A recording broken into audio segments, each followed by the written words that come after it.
Magandang gabi mga kababayan, narito po ang result summary ngayong araw ng Biyernes, April 10. Pero bago ang lahat, paki-like at subscribe na po ang ating channel. Maraming salamat po. Para sa 2D Lotto, ang resulta sa 2 PM draw ay 1 at 20. Para naman sa 5 PM draw, 15 at 20. At para sa 9 PM draw ay 10 at 12 in exact order.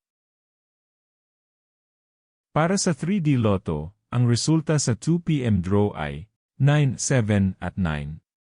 Habang sa 5 PM draw ay 4, 7 at 6. At para sa 9 PM draw, 4, 7 at 3 in exact order. Para sa 4D Lotto, ang winning combination ay 1, 6, 9 at 0.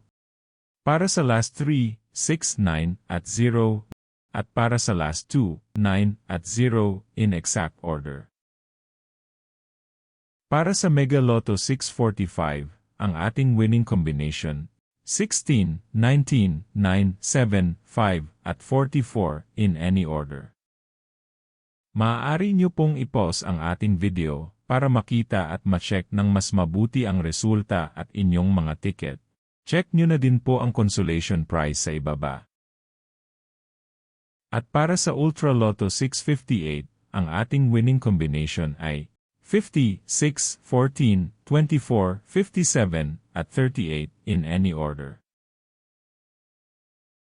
I-pause ang ating video at siguraduhing tama ang ticket draw date at number combination sa inyong mga ticket. Narito po ang draw schedule at jackpot estimate para bukas. Congratulations po sa lahat ng nanalo. Kita-kita po ulit tayo bukas. Maraming salamat po sa panunood.